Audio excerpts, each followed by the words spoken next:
Okay, welcome everyone, and thank you for listening to BACKTALK by Successful Black Parenting Magazine, the podcast talk show for parents. I'm Janice Robinson Celeste, your host and publisher of Successful Parenting Media. I want you to tell all of your friends and followers about the show. So go to our Facebook page for Successful Black Parenting and share the link with your followers right now and let people know you are joining us. Now, even better, if you can click the options and start a watch party, that would be so great. We love it when you do that. You can also comment on Facebook, and I will post the best comments live on air. And know that it can take a while for your questions to populate in the backstage area, so ask any questions early. Don't wait. All right. So, our hashtag for the show is BackTalk.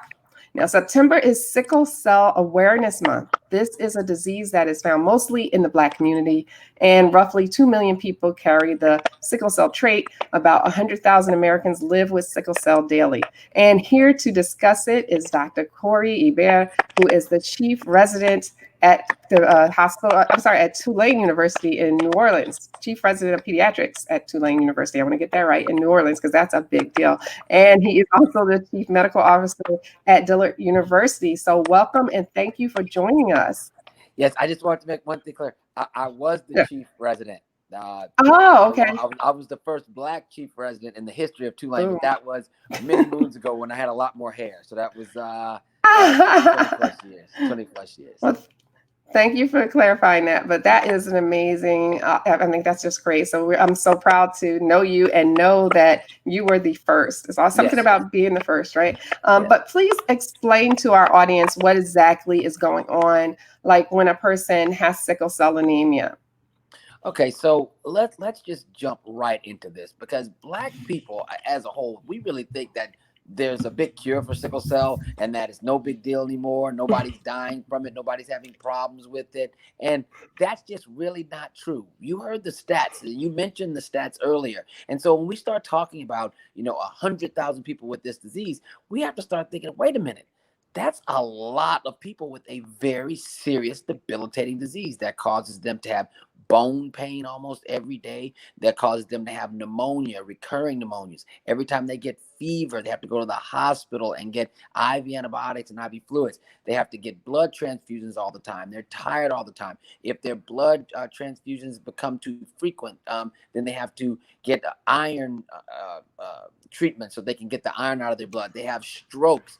They sometimes get addicted to morphine and OxyContin and all these types of these drugs that are so dangerous because of the bone pain. And when they get all these problems, they go to the hospital, and because nobody really knows how to treat them because most doctors are white, then they treat them as drug seekers wanting morphine. They don't even understand the process because they didn't really learn about it in med school. And when we talk about the amount of people that have sickle cell trait, which we're going to talk about in a minute, we know 100,000 people have the disease, but 2 to 4 million have sickle cell trait, and you don't even know who you are. And if you don't know who you are, that's a real problem, because if one person has sickle cell trait and another person has sickle cell trait, one man, one woman, then they can come together and they have a baby. That baby can have the disease, and they didn't even know that they had the trait. And so you're going to make a baby that's going to have all these symptoms from a very young age and die early and have a miserable, really hard life. Now, don't get me wrong.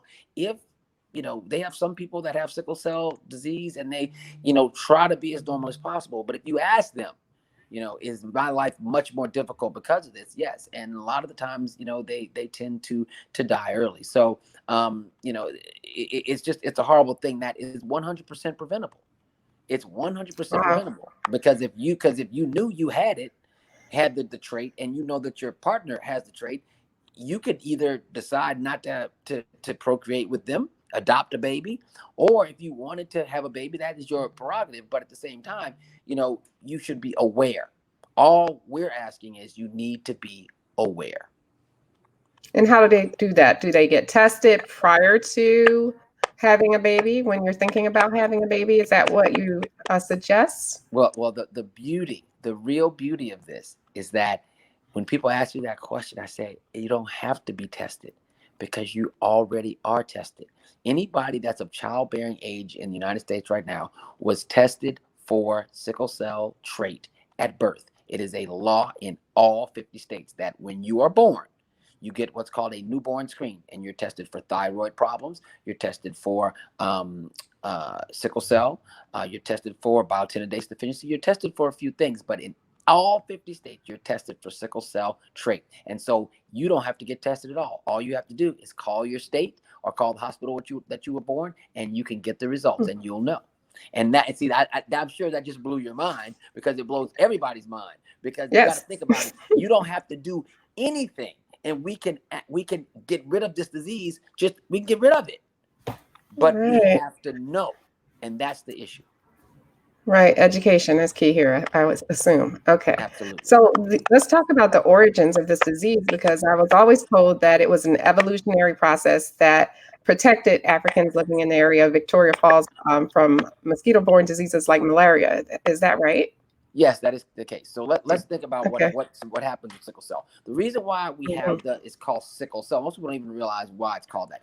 A sickle shape is like a crescent shape, like a crescent moon, right? Mhm. So when you have cells that are sickle shaped, they get stuck. Our cells generally are kind of oval shaped. They kind of are made like little blow up toys that you use in the swimming pool, like a life preserver, right? And they like to be round and have a little shallow center like that, and that's how they like to float. But when you have one that's shaped like a sickle, then it gets stuck and it clogs little tiny capillaries, and then it makes it so that you don't get a lot of blood flow. Also, it makes it so that you don't have a lot of oxygen. All right, so think about this clearly. Mhm. So the mosquito in Africa needs to replicate inside of a blood cell, a red blood cell, so that it can live. But it can only replicate when there's a lot of oxygen in that cell, right? So what Mm. happened evolutionarily is that when you had the person that had the sickled cells, then the mosquito would bite them, but the mosquito couldn't replicate because the oxygen in the sickle cell was not high enough. So everybody that had sickle cells didn't die of malaria. The people that had regular blood cells did die of malaria. So that means that it was a protective way for people to be able to live with in the area where malaria is endemic. So when I was in medical school, I was taking a medical school class at Tulane University, and when we studied this, it was a very, very small lecture we had on these things called inborn errors of metabolism. And so they started talking about sickle cell, and it was a tall, white Norwegian professor, and he said, so sickle cell anemia is an inborn error of metabolism. And I said, well, why is it an error? It shouldn't really be called an error, because if you were in that part of Africa, then it was a protection. It wasn't an error. He said, yeah, but we're not in Africa. I said, yeah, but we were in Africa. And then he said, yeah, but, and I said, yeah, and if the books were written in Africa, then you not having sickle cell would be an error. It's all relative. And he said, yeah, but the books weren't written in Africa. And I said, but oh, yes, they were in Alexandria, Egypt, and y'all stole them. And that's why we have this problem today. So let's just say you have to know your history. Okay, you have to Yes. know your history. Africans were the first scientists. We were the first doctors, and it's documented in the literature. But let's not go there. The point is that sickle cell anemia was a protective thing for us in the areas of endemic malaria, and now we're in the United States. We don't have endemic malaria here, so it is not a protection anymore. It actually is a problem. Wow. One day I would like to go there and address that, but not today. I Yeah, think that's exactly. good Anytime, information. anytime, Yes. All anytime. right. So forgive the ignorance of this question, but do the blood cells start off round and collapse into a sickle shape, or do they just produce sickle shaped cells? Okay, so basically, what happens when you're born? You have different types of hemoglobin. You have Mhm. hemoglobin S, and you have hemoglobin F, and F stands for fetal hemoglobin. It's a very special type of hemoglobin. And so, when you have sickle cell disease, you have either hemoglobin SS or hemoglobin SC, and this is a genetic pattern that genetically manufactures your red blood cells so that they would be sickled. So the sickle cells immediately start being replicated. I And see. when you are in very low oxygen or your body is stressed out, or you are exposed to some type of drug, then your body can start making more of these sickle cells. But it is a genetic predisposition for your cells to be sickle. All right. Okay. So you mentioned bone pain earlier. What are some of the other types of symptoms that parents might be able to recognize if their child has sickle cell and Okay. they weren't, they didn't know? I mean, they would know they would have it, I would think, if they were tested at birth. Yeah. Right. And there are a couple of things with this. I mean, Okay. yes, could somebody fall through the cracks? Has that happened in the United States? I'm sure it has. But Mhm. most states, I would say all states, are very sensitive. There's really not a way for your child, for that test to be positive and you not know about it Okay. unless you are, born, say you're born in Kentucky, and then all of a sudden you just, right after you're born, you move to Alaska and you don't leave any record of where you went. So theoretically, your child would start getting very, very sick, and then they would test the blood, and then you would find out. But by and large, at as soon as that uh, blood test comes back, and then they find you. I mean, and we really, really find you, because it's a life or death situation. At birth, we have to start you. Well, let's say around the time of birth, up until around 6 months, we have to start you on medicines that will prevent infection, because there's certain types of bacteria, and these are bacteria that have capsules on them. One of them is called strep pneumococcus. If you have if you get infected with this type of bacteria, you don't do well with sickle cell anemia, and you can die. As a matter of fact, there's like overwhelming pneumococcal sepsis until proven otherwise anytime you have a fever. So that's why when you have a fever and you have sickle cell, you must go to the ER immediately and get some IV antibiotics. But we have to give you at birth medicines so that you can increase your blood flow, um, increase your oxygenation of your red blood cells, um, uh, and those are the things that provide that, like folate and those types of things, those cofactors and vitamins. And then we have to give you antibiotics, and you have to take antibiotics every day, and you have to take medicine to make your red blood cells stronger every day, not some days, every day, for the rest of your life. Okay. Wow. And That's, and so yeah, it, that's a lot. it's a tough existence. And even when you take all those things, you still have major problems. If you have hemoglobin SS, that's the homozygous variant. That means that both your parents gave you the S trait, and that's a very severe anemia. If you have hemoglobin SC, that's a less severe. And then you have hemoglobin, which is the trait, in which you don't have the actual disease, but you have the trait. And we'll talk about that a little bit later. Okay. And so some of the symptoms I heard you say are fever. They can, fever would be dangerous for infections, bone Right. pain. So, Anything right. else they need to look for? Yes. So you can have fatigue, bone pain, multiple infections, skin lesions, headaches, neurologic pain, strokes, um, it's pneumonias, respiratory distress. I mean, it's like the year 2020 every year for people with sickle cell.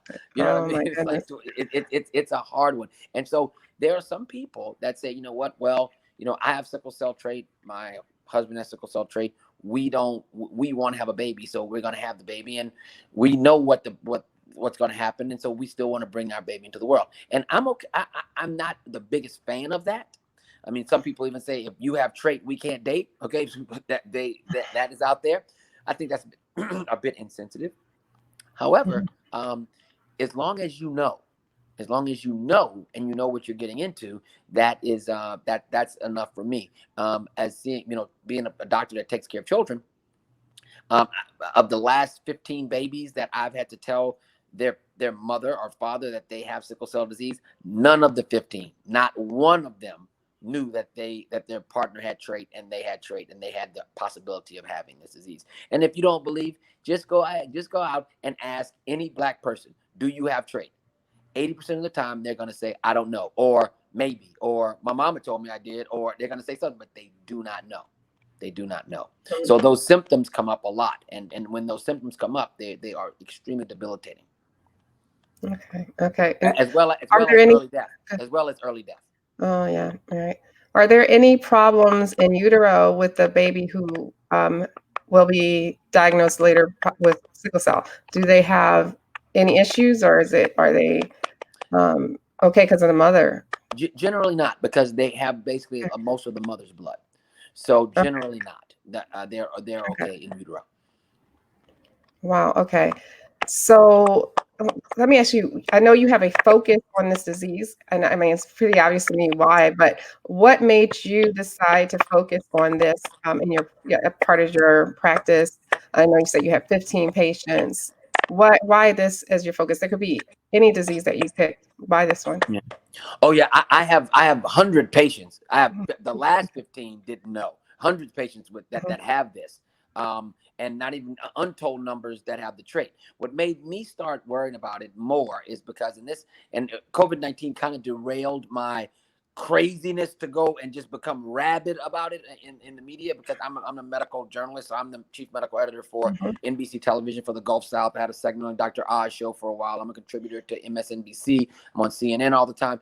The reason why I didn't go crazy is because I got caught up in COVID-19 trying to save lives that way. But right before that, we were rabid about this because people don't know.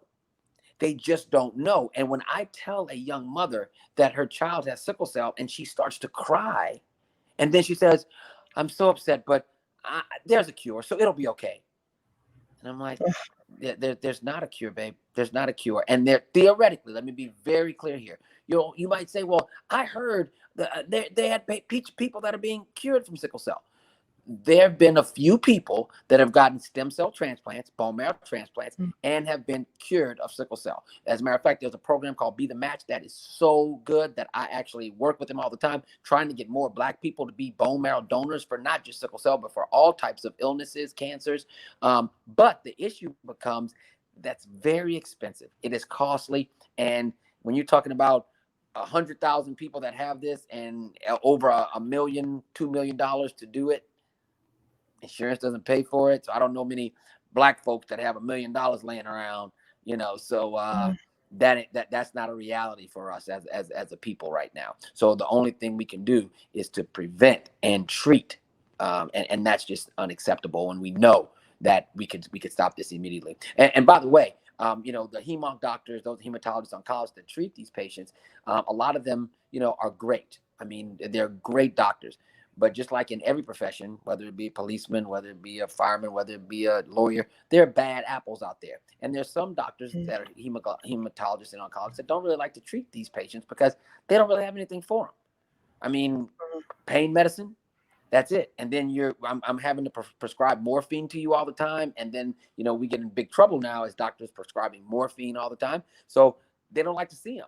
And then most of the time, doctors are white and all these patients are Black. And so that's another issue because, the implicit bias and the social determinants of health when it comes to this.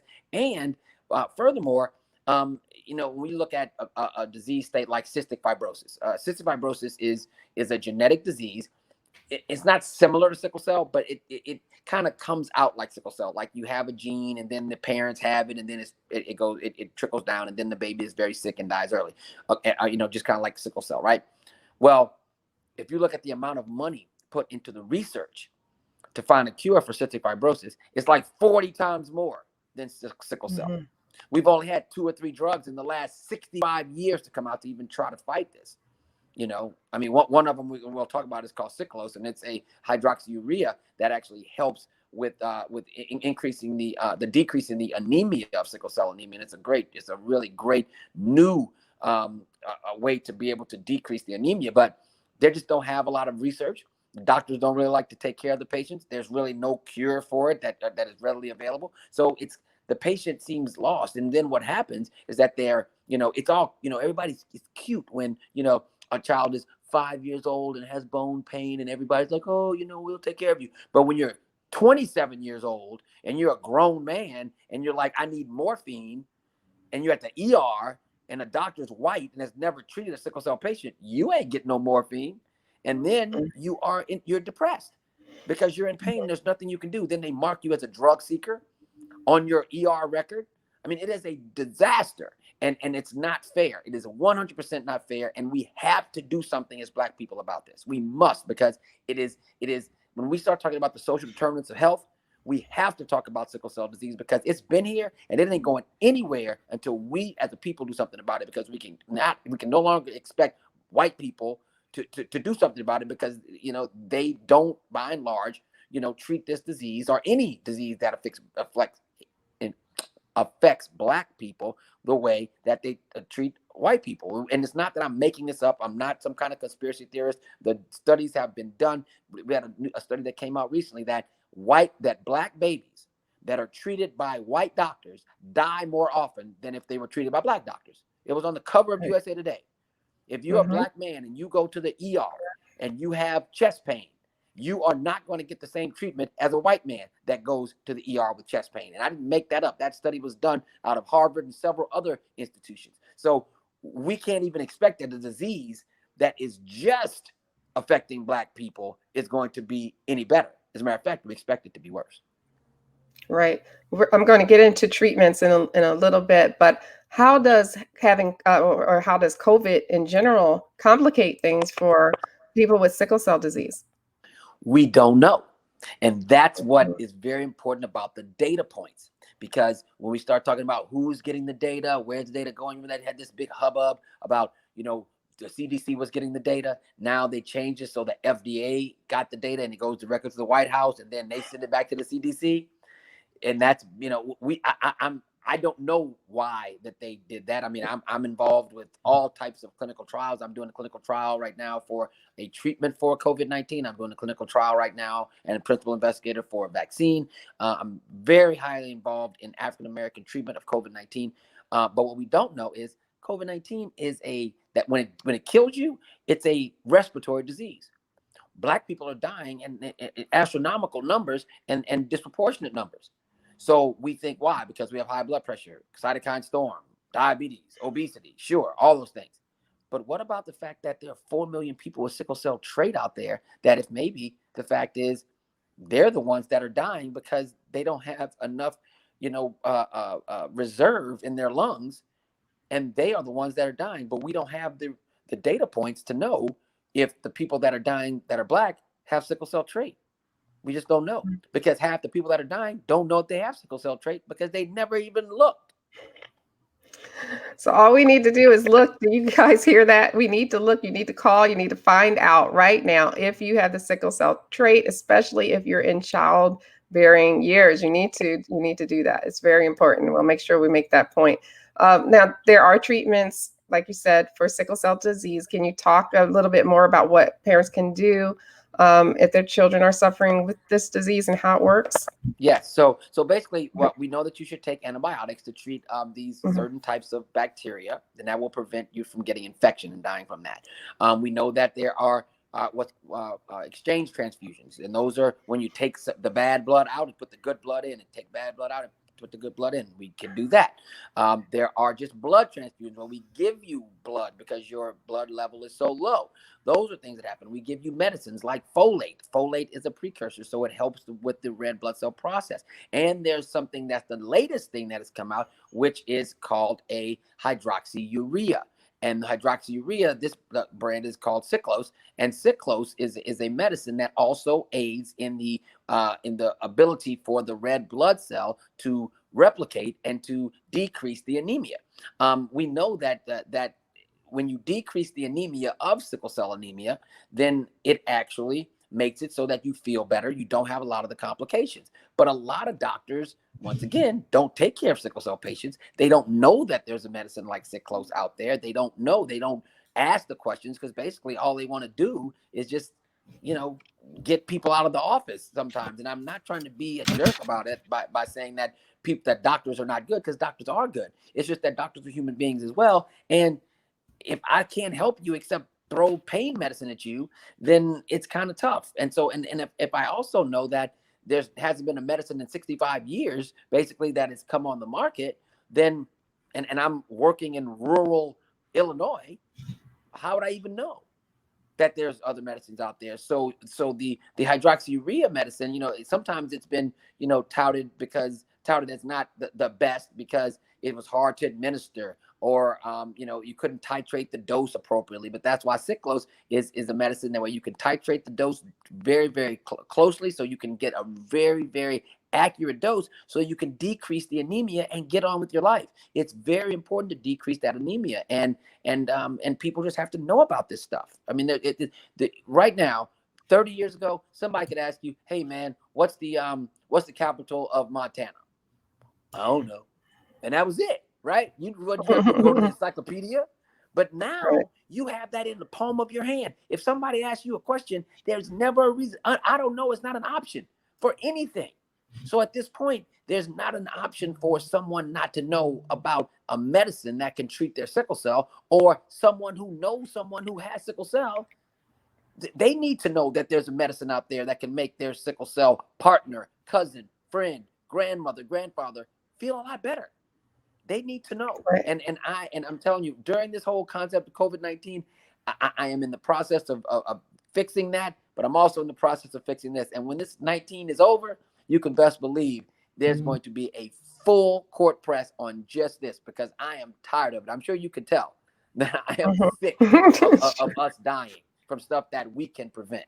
And we don't need anybody else, just us, to prevent it. So are there any side effects to like the hydroxyurea type medicine that parents should know about? The side effect profile for hydroxyurea, very, very, very minimal. It's nothing more than you would have with any other type of medicine in that class. There's some nausea, there's some possibility of vomiting, those types of things, headache, but nothing that is,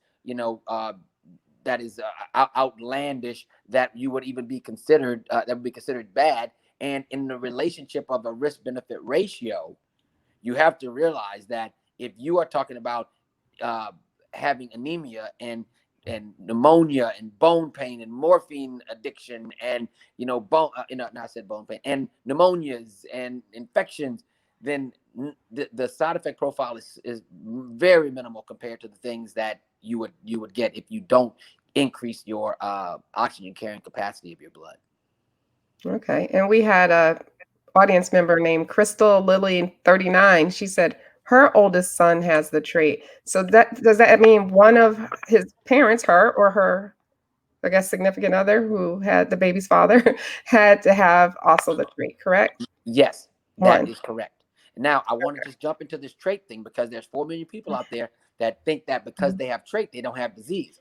They don't have disease, but we have found in the last 15 years, and sometimes we actually have to find a little bit longer than that, that if you have trait, some people have trait, if you are put in certain situations that are stressful on your body, meaning hypoxic situations, meaning that if you're in an airplane, if you're in a high altitude like skiing, if you are working out and not hydrating, any of those things, you can actually go into a sickle cell crisis and die with trait.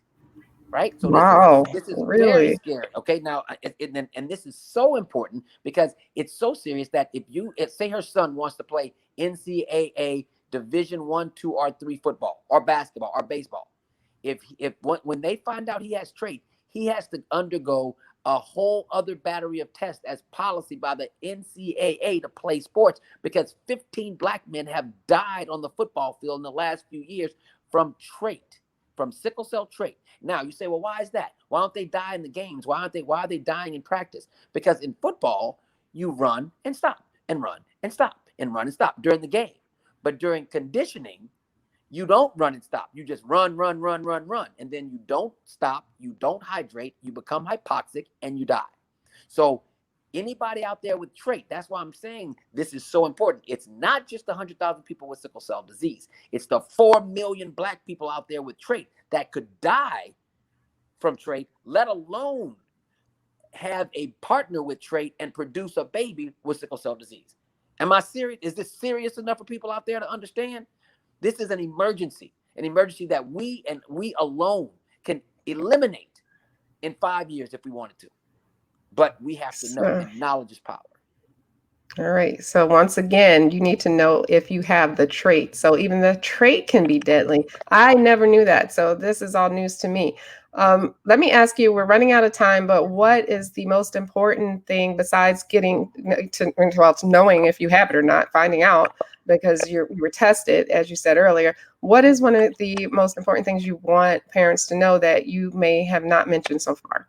Okay, the most important thing that you need to know Mhm. is be rabid about scavenging for information that comes out. We don't have a lot of new information that comes out about sickle cell, so just stay on those message boards. Don't believe in conspiracy theories, but stay on those message boards. Talk to your friends that have it. Support each other, but also recognize that things like sicklos that you may not know about, if you have never heard, if you know someone that has sickle cell disease and or a family member, or you have it and you've never heard of sicklos, then you need to find out, and you need to ask your doctor to either be put on it or to just find out about it. Google it, something, because the hydroxyurea out, that those medicines that are out there, they are really doing a great job of helping with this debilitating disease. So knowledge and action is what we need, not just for sickle cell disease. We need it for everything. And if you have the knowledge and you're armed with that, then you can actually do the things you need to do to make your life, your child's life, your partner's life better. But we have to do something. We can no longer rest on our laurels, because we are in a fight here. We're in a fight. And right now is the most opportune time. People are looking at us now. Black lives matter. And when I say that, people, sometimes people just are like, well, all lives matter. Of course, all lives matter. But when we ask for matter, do you know how low matter is on a totem pole? Matter, that's all, just matter. Is that so bad? Mhm. Matter? I mean, my Right. goodness. I mean, God forbid if we said Black lives are important, they shut the country down. Matter is all we ask for. So now that Black lives, quote unquote, matter, then that means Black health matters, which means you have to do everything that you can do, Black or white, if you're listening, to make sure that everyone gets adequate care. And we don't like to say health disparities anymore. We like to say health inequities, because disparities just mean differences. And it's not different. It's bad and good. They have it good, we have it bad. So let's not say health disparities. Let's say health inequities. Call it like it is and call it like we know it. The social determinants of health mean everything. And where you live, where you love, where you work, and where you play, if those things aren't right, then your health will never be right. Okay. And you have a series of videos which explains all of this stuff we were just talking about on, is it Medinic USA site, which is pharmaceutical. I'll put their uh, Yes. information here so you guys can go and check out his videos that are there. They're well done. I actually was watching them this week. So kudos on that. It's really, really good information. All right. So we're at the end of the show. I want to thank you, Dr. Yubert, for coming on Back Talk today and talking to us about sickle cell disease. So thank you again. Thank And you. I want to And please go ahead. go and watch those videos and share them. We spend a lot of time working on them because people need to know. So please go to them and share them. And look, your lottery numbers. You know how many likes you get on Instagram. You know those numbers. You better know your sickle cell numbers, because I'm coming to get you. All right, we just love you. That's perfect information. Get it out there, tell them about it. All right. But I want to thank you all too for participating and listening to Back Talk by Successful Black Parenting Magazine, the live stream and podcast talk show for parents. If you missed part of this show, no worries. You can just wait a few minutes and click the replay of this podcast. Share it with anyone who needs to hear it, and let's get the word out. I broadcast every Saturday at 11 a.m. And next week, I'll be talking with Dr. Franco about how to help your child make friends, which is very difficult now during a pandemic, right? So we're having, social issues. So that would be interesting to hear how we can do that. So be sure to visit our syndicated podcast replays also on Anchor, Spotify, iTunes, Android, and more. You can find us on Facebook, Twitter, and Instagram. Don't forget to check out our website at successfulblackparenting.com, which is full of great content to help you to thrive and not just survive as a parent. Until next time, I want to wish you all the best and much success. Take care.